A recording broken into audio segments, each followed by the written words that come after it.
69ஆம் அத்தியாயம். உப்பரைக்குச் சென்ற மூவரும் எவ்வியூர் வந்து சேர்ந்தனர்.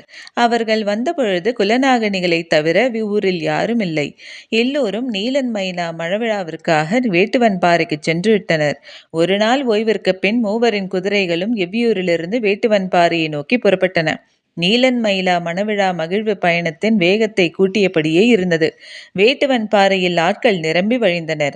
மணவிழா உற்சாகம் களை கட்டி இருந்தது. எவ்வியூர் முழுமையாக வந்து சேர்ந்திருந்தது. பல ஊர்களிலிருந்தும் ஊர் பெரியவர்கள் வந்திருந்தனர். கல்லும் கனியுமாக மணவிருந்து தொடங்கிவிட்டது.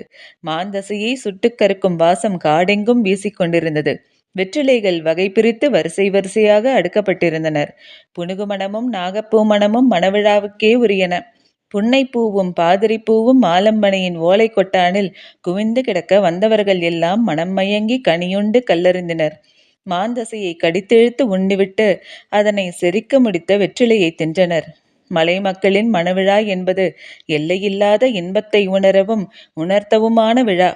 உணவின் வகைகளும் ஆட்ட பாட்டத்தின் வகைகளும் சொல்லி மாளாது. மலை எங்குமிருந்து சாரி சாரியாக ஆட்கள் வந்து கொண்டிருந்தனர். வெவ்வேறு வகையான இசைக்கருவிகளின் ஓசைகள் அவர்களுடன் வந்து கொண்டிருந்தன. இசைக்கப்படும் ஓசையை வைத்தே வருவது எந்த ஊர்க்காரர்கள் என பெரியவர்கள் சொன்னார்கள். சிறுவர்களின் கொண்டாட்டம் தனித்திருந்தது. காலம்பனின் மூத்த மகன் கொற்றன். அவன்தான் எவ்வியூர் சிறுவர்களின் கூட்டத்துக்கு தலைவனாக இருந்தான். அவன் எவ்வியூர் வந்த புதிதில் மற்ற சிறுவர்கள் அவனோடு பழக தயங்கினர். ஏனெனில் அவனது உருவ அமைப்பு அவனை சிறுவனென்று ஏற்றுக்கொள்ள முடியாத தன்மையை கொண்டு இருந்தது. நாளடைவில் எல்லாம் சரியானது. விளையாட்டில் அவனை யாரும் வெல்ல முடியாதது மட்டுமல்ல, எவ்வியூர் சிறுவர்களுக்கு தெரியாத புது விளையாட்டுகள் நிறைய அவனுக்கு தெரிந்திருந்தன. காட்டெருமை விளையாட்டினை அவன்தான் எல்லோருக்கும் கற்றுக் கொடுத்தான். ஆட்ட பாட்டத்திலும் இணையற்றவனாக இருந்தான். எனவே எவ்வியூர் சிறுவர்கள் எந்நேரமும் அவனுடனே இருந்தனர். அலவன், முடிநாகன், குறுங்கட்டி, அவுத்தி, மடுவன், புலியன், வண்டன் ஆகிய எல்லோரும் இப்பொழுது சிறுவர்களாகவும் இல்லாமல் இளைஞர்களோடும் சேர முடியாமல் நடுவில் நின்று விழித்து கொண்டிருந்தனர். இளைஞர்கள் எல்லாம் தங்களின் இணையை பற்றி பேசிச் சிரித்து மகிழ்ந்து கொண்டிருந்தனர். இவர்கள் அருகில் போனால் சிறுவர்களோடு விளையாடச் சொல்லி விரட்டி விடுகிறார்கள். சிறுவர்களிடம் போனால் அவர்கள் எல்லாம் கொற்றனின் தலைமையில் விளையாடி கொண்டிருக்கின்றனர். யாரும் இவர்களுடன் நின்று பேசக்கூட ஆயத்தமாக இல்லை. விளையாட்டுகள் அவ்வளவு மும்முரமாக போய்கொண்டிருந்தன. சங்கவை சிறுமிகளின் கூட்டத்தை கூட்டிக் கொண்டு தென்புறச் சரிவில் மூங்கிற்குச்சியின் நாற்பந்துகளை சொருகி அடித்து விளையாடி கொண்டிருந்தாள். பெண்களும் பெரியவர்களும் மணவிழா வேளையில் மூழ்கி போயிருந்தனர். யார் யார் எங்கு என்ன செய்து கொண்டிருக்கிறார்கள் என்பது யாருக்கும் தெரியவில்லை.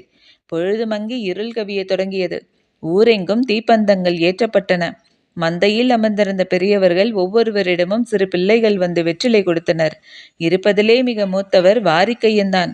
ஆனால் அவருக்கு வெற்றிலை கொடுக்காமல் மற்றவர்களுக்கு பிள்ளைகள் கொடுத்து கொண்டிருந்தனர். கொடுத்து விடுபவர்கள் சொல்வதைத்தானே பிள்ளைகள் கேட்பர். காலையிலிருந்து இளைஞர்களை விரட்டி விரட்டி வேலை வாங்கியதால் தம் மீது கோபமாக இருக்கிறார்கள் என்று வாரிக்கையனுக்கு தோன்றியது. சரி, என்னதான் நடக்கிறது பார்ப்போம் என்று வாரிக்கையன் பொறுத்திருந்தார். எல்லோருக்கும் கொடுத்த பின் ஒரு சிறுமி வந்து வாரிக்கையனுக்கு கொடுத்தாள். சற்றே கோபத்தோடு அதனை வாங்கினார். ஆனால் மற்றவர்களுக்கு கொடுத்ததை விட 2 மடங்கு வெற்றிலை அதில் இருந்ததால் முகத்தில் மகிழ்ச்சி பரவியது. உடனடியாக வெற்றிலையை மெல்லத் தொடங்கினார். மேற்புறமிருந்து காற்று வீச மந்தையை ஒட்டியிருந்த பந்தத்தி பாம்பை போல சீறி அடங்கியது.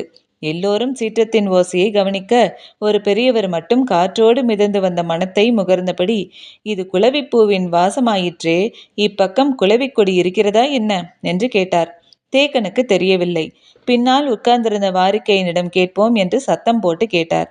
எங்கும் பேச்சு குரல் கேட்டதால் தேக்கனின் குரல் காதில் விழவில்லை. எழுந்து மந்தையின் முன்பக்கமாக வந்தார் வாரிக்கையன். நொங்கு தின்ற குரங்கு போல அவரின் இருபக்க தாடைகளும் உப்பி இருந்தன. உள்ளுக்குள் வெற்றிலையை அடைத்து வைத்திருந்தார். அருகில் வந்து நிற்கும் வாரிக்கையனிடம் குளவிப்பூ பற்றி மீண்டும் கேட்டார் தேக்கன். வெற்றிலையை பக்குவமாய் அணைத்து கொடுத்து பேசக்கூடியவர் வாரிக்கையன் என்பது எல்லோருக்கும் தெரியும். அவரும் பக்குவமாய் நாவால் ஒதுக்கி பேசத் தொடங்கும் பொழுது திடீரென ஏதோ ஒன்று உச்சி மண்டைக்குள் கிர்ரென ஏறியது. என்னவென்று புரிந்து கொள்ளும் முன் பெருந்தும்மலாக வெடித்து வெளியில் வந்தது. யானையின் துதும்பிக்குள்ளிருந்து சீறிப்பாய்வதைப் போல மந்தையிலிருந்த எல்லோரின் மீதும் வெற்றிலை எச்சில் தெரித்துச் சிதறின. உட்கார்ந்திருப்பவர்கள் விழித்து கொள்வதற்குள் 1, 2, 3 என்று விடாமல் தும்மினார் வாரிக்கையன். கீழ்ப்புறமிருந்து எதிர்காற்று அடித்தடித்து வீசியது போல் இருந்தது. பலத்த காற்றோடு சேர்ந்த நீரும் வந்ததால் மந்தையை ஒட்டியிருந்த தீப்பந்தம் முழுமுற்றாக அணைந்தது. மந்தையில் ஓரால் கூட மிச்சமில்லை. நடக்க முடியாத பெருசுகள் கூட தாவி குதித்து வெளியேறியதாக சொன்னார்கள். விடாது தும்மிய வாரிக்கையனை அவருக்கு உற்ற தோழர்களான சோமக்கிழவனும் செம்புந்தனும் பக்குவமாய் வெளியில் கூட்டி போனார்கள். மணவிழா கொண்டாட்டம் களை கட்டியது. கையில் துடைப்பத்தையோடு மந்தைக்கு வந்த பெண்கள் வசவுச் சொல்லை வாரி இறைத்தபடி மந்தையை பெருக்கி தூய்மைப்படுத்தினர். மீசை முடியிலும் தலைமுடியிலும் ஒட்டிய வெற்றிலை எச்சிலையை எப்படி நீக்குவதென தெரியாமல் பெருசுகள் அங்குமிங்குமாக அலைந்து கொண்டிருந்தனர். மணவிழாவுக்காக தொடர்ந்து 3 நாட்கள் விருந்து நடக்கும். விலங்கின் இறைச்சியை வெட்டி எடுக்கவும் இடத்திலிருந்து முடை நாற்றம் வந்துவிடக் கூடாது என்பதற்காக குலவின் பூவின் கொடிகளை கொண்டு வந்து அப்பக்கம் போட்டிருந்தனர். அந்த மனத்தை அறிந்துதான் குலவிப்பூ வாசம் இங்கே எப்படி என்று பெரியவர் கேட்டார். அதுதான் இவ்வளவுக்கும் காரணமானது. இப்பொழுது குலவிப்பூ கொடியை இருவர் கை நிறைய அள்ளி வந்து மந்தையில் போட்டனர். அப்படியும் துப்பிய நாற்றம் போகவில்லை. வாரிக்கையனை அழைத்து கொண்டு போன சோமக்கிழவனும் செம்புந்தனும் தனியே ஓரிடத்தில் அவரை உட்கார வைத்தனர். தும்மல் கொஞ்சம் கொஞ்சமாக நின்று அமைதியடைந்தார். கண்ணிலும் மூக்கிலும் நீர் கொட்டி நின்றது. துடைத்து கொண்டே எப்படி திடீரென இவ்வளவு தும்மல் வந்தது என்று கேட்டனர். தும்மலுக்கெல்லாமா காரணம் சொல்ல முடியும் என்றனர் இருவரும். வாரிக்கையன் ஏற்கவில்லை. இடுப்பு துணியால் முகத்தை முழுமையாக துடைத்தபடி ஏதோ நடந்திருக்கிறது என்றார். இதில் என்ன நடந்திருக்கும் என்றனர் இருவரும். வாரிக்கையன் இதனை அப்படியே விட விரும்பவில்லை. எங்கும் வாரிக்கையன் பேச்சுதான் பேசப்பட்டு கொண்டிருந்தது. மான்கறி மிளாக்கறி என எவ்வளவு சுவையாக சமைத்து போட்டாலும் இந்த மணவிழாவின் பேச்சு வெற்றிலையை பற்றித்தான் என அவரிடமே வந்து கேலி பேசிவிட்டு போயினர். அதற்கெல்லாம் அவர் கவலைப்படவில்லை. என்ன நடந்திருக்கும் என்பதை பற்றியே சிந்தித்து கொண்டிருந்தவர் இறுதியில் அதனை கண்டறிந்தார். இலசுகளை மிகவும் கடிந்து கொண்டு ஓயாமல் வேலை வாங்கினார். நீலனின் உற்ற தோழன் புங்கனை மந்தையில் வைத்து காலையில் திட்டினார். அதனால் இளைஞர்கள் ஒன்று சேர்ந்து வாரிக்கையினை அதே மந்தையில் வைத்து வாரிவிட திட்டம் தீட்டினர்.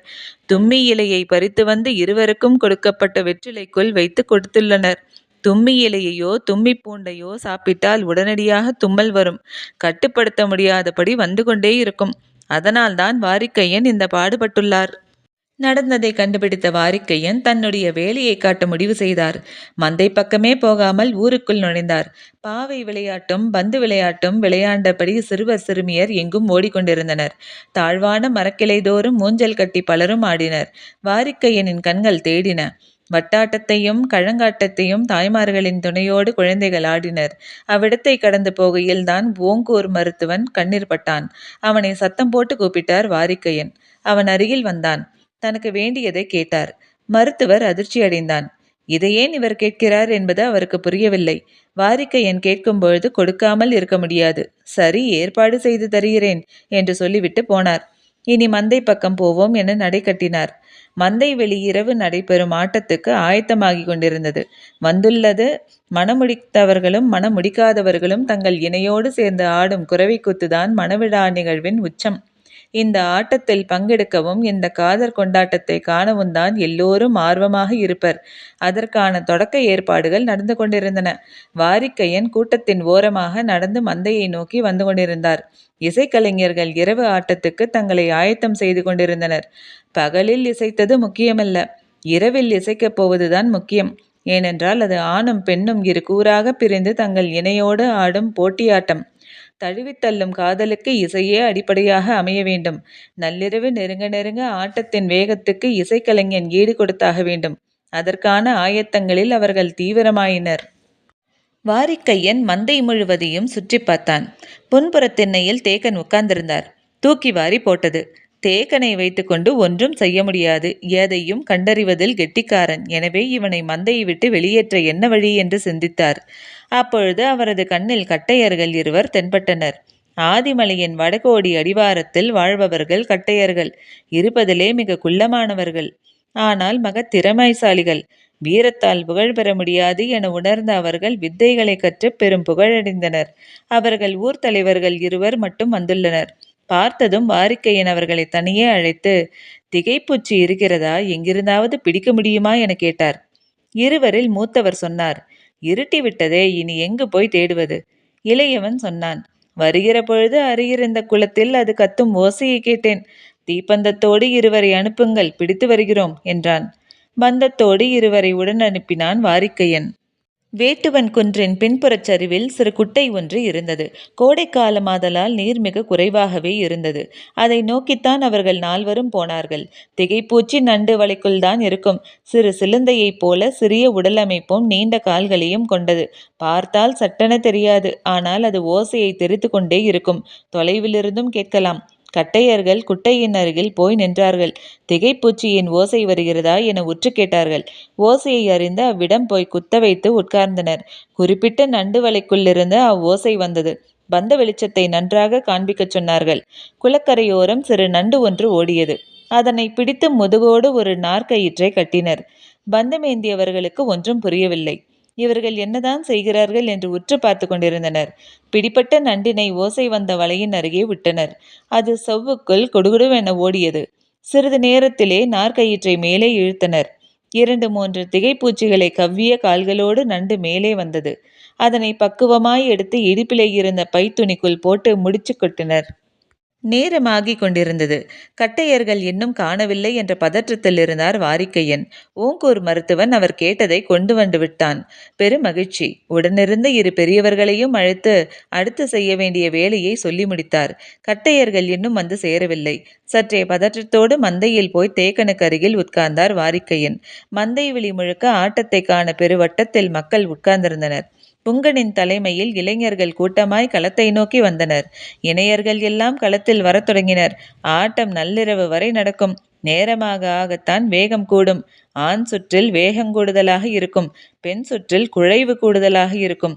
இறுதிச் சுற்றில் இணையை பொறுத்து ஒவ்வொன்றும் ஒவ்வொரு விதமாக இருக்கும். தழுவியாடும் ஆட்டமாதலால் எதையும் முன்னக்கடிக்க முடியாது. குரவைக்கூத்து என்பது மலை மக்களின் ஆதி நடனம். ஆணும் பெண்ணும் ஒருவரையொருவர் தொற்றியாடுவதால் தொற்றியாடல் என்றும் தழுவியாடுவதால் தழுவியாடல் என்றும் இதற்கு பெயருண்டு.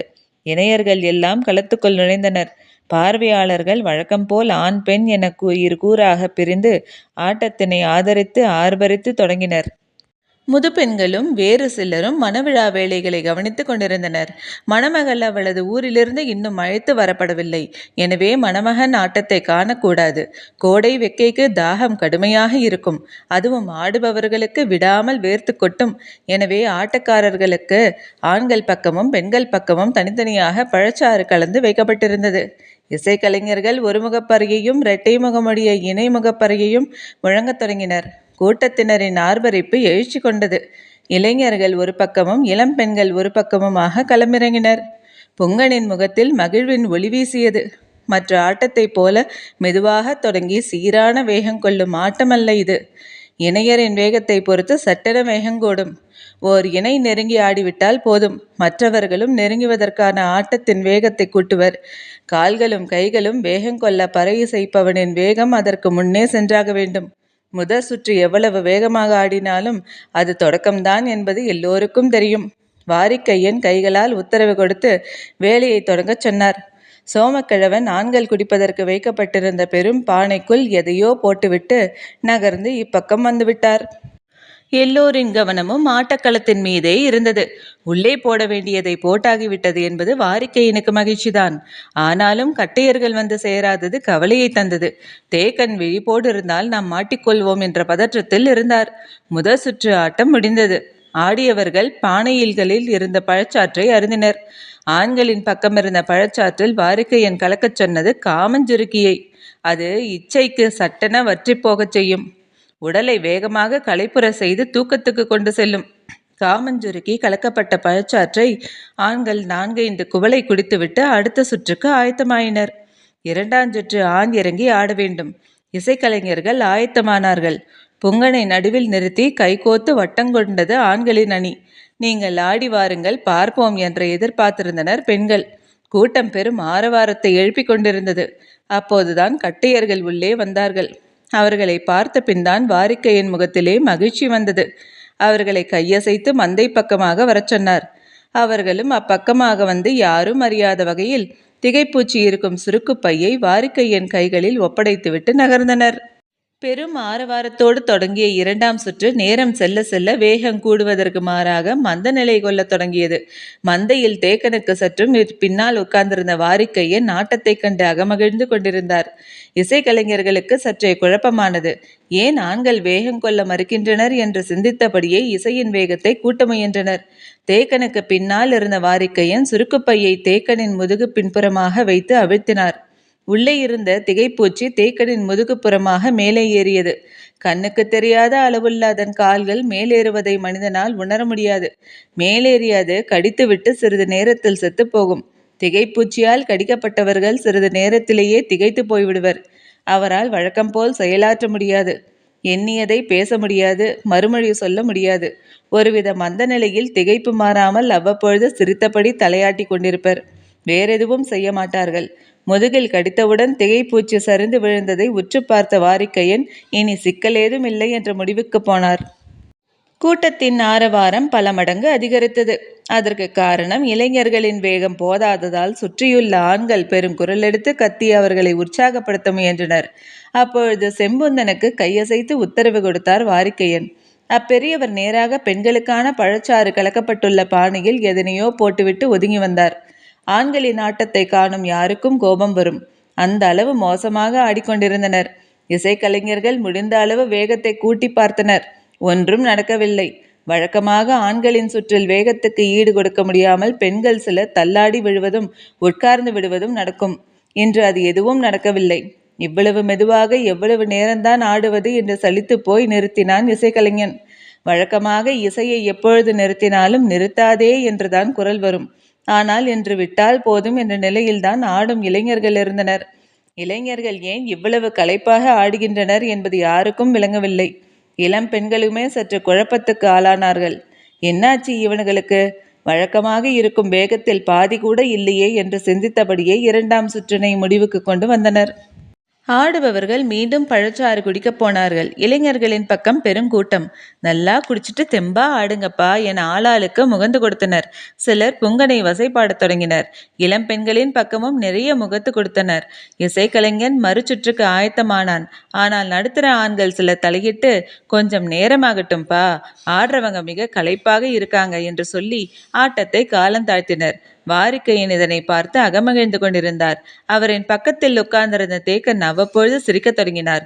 நல்லா ஆடுங்கடா, தேக்கன் உங்களை பார்த்து சிரிச்சுக்கிட்டு இருக்காரு என்று சொல்லி மூன்றாம் சுற்றுக்கு இளைஞர்களை இறக்கினார் நடுத்தர ஆண்கள். இளைஞர்களை தொடர்ந்து இளம் பெண்கள் உள்ளிறங்கினர். இச்சுற்று பெண்கள் ஏறி பாடி ஆடும் விளையாட்டு, களை கட்டும் கூத்து. காண்போருக்கு ஆட்டத்தின் வழியே கிறுக்கத்தை உருவாக்குவார்கள் இணையர்கள். இன்று அதே வேகத்தோடு அல்ல, வழக்கத்தை விட பல மடங்கு வேகத்தோடு உள்ளிறங்கியது இளம்பெண்களின் கூட்டம்.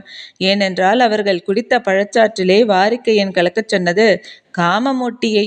அதனை நீரில் கலந்து ஒரு குவளை குடித்தாலே காதலுணர்ச்சி உச்சத்தை அடைந்து படாத பாடுபடுத்தும்.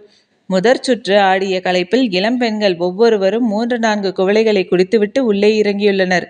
எதிர்ப்புறமோ இளைஞர்கள் முழுவதும் காமஞ்சுருக்கியை எண்ணற்ற குவளை குடித்துவிட்டு வந்து நின்றிருக்கின்றனர். ஆட்டம் தொடங்கியது. பரம்பு நாட்டில் எந்த ஒரு மணவிழாவிலும் நடக்காத கூத்தாக இந்த குரவி கூத்து நிகழ்ந்தது. இளம்பெண்கள் தங்கள் இணை மீது தீரா காதலோடு களமாடினர். இளைஞர்களின் பாடு பெரும் பாடானது. எவனும் எவளுக்கும் ஈடு கொடுக்க முடியவில்லை. துவளங்கொடியாக ஆணும் நிமிரும் சுடராக பெண்ணும் இருந்தனர். என்னடா ஆச்சு உனக்கு என்று ஒவ்வொருத்தியும் தங்கள் இணையின் காதிலே கடிந்து கேட்டனர். என்ன கேட்டும் எதுவும் நடக்கவில்லை. இசைஞன் அடுத்தடுத்து வேகத்தை கூட்டிக் கொண்டிருந்தான். கைகோத்து நடுவிரல் பற்றி அணிவிரல் சேர்த்து ஆட வேண்டிய ஆட்டத்தை ஆட எவனுக்கும் தெம்பில்லை. ஆனால் எவளும் வேகத்தை குறைத்து கொள்ள முயலவில்லை. காதலையும் காமத்தையும் உயிர்கொள்ளும் உச்சத்துக்கு கொண்டு செல்லும் தெய்வ மகளாம் அணங்கு இறங்கி ஆடும் கடைசி கட்டம் தொடங்கியது. ஆண்களின் எவனாலும் களத்தில் நின்றாட முடியவில்லை. புங்கன்தான் முதலில் சரிந்தான். பெண்களின் ஆர்ப்பரிப்பு விண்ணை தொட்டது. பார்த்து கொண்டிருந்த ஆண்கள் தலை கவிழ்ந்தனர். மந்தையில் உட்கார்ந்து விண்ணதிர சிரித்து கொண்டிருந்தாள் வாரிக்கையன். தேக்கனோ அவ்வப்பொழுது சிரித்து கொண்டிருந்தார். ஆட்டத்தின் இறுதி கட்டம் வந்த பொழுது ஈடு கொடுக்க முடியாத தம் இணையை தோளிலே தூக்கி ஆடினர் பெண்கள். இது மயிலாவின் மணவிழா, அப்படித்தான் இருக்கும், தூக்கி சுத்துங்கடி இவனுங்கள என்ற பார்த்திருந்த பெண்கள் கத்த, சுற்றிய சுற்றில் சுருண்டு வதங்கினர் இளைஞர்கள். ஆட்டம் முடிந்ததும் விருந்து தொடங்கியது. எல்லோருக்கும் உணவு பரிமாறப்பட்டு கொண்டிருந்த பொழுது தொலைவில் இருளில் குதிரைகள் வந்து நின்றன. விருந்து ஏற்பாட்டிலிருந்து வேட்டூர் பழையன் குதிரையின் குளம்படி கேட்டு திரும்பினார். வந்திறங்கிய குதிரை வீரர்களை நோக்கி இருளுக்குள் நடந்து போனார் வேட்டூர் பழையன். அவர்கள் கீழ்திசை எல்லை காவலர்கள். வேட்டூர் பழையனை வணங்கிவிட்டு சொன்னார்கள், நெடுங்குன்றின் அடிவாரம் பாண்டிய நாட்டு வீரர்கள் படை தங்குவதற்கான பாடி வீட்டினை அமைத்து கொண்டிருக்கின்றனர் என்று. இத்துடன் அத்தியாயம் முடிவடைந்தது. நன்றி.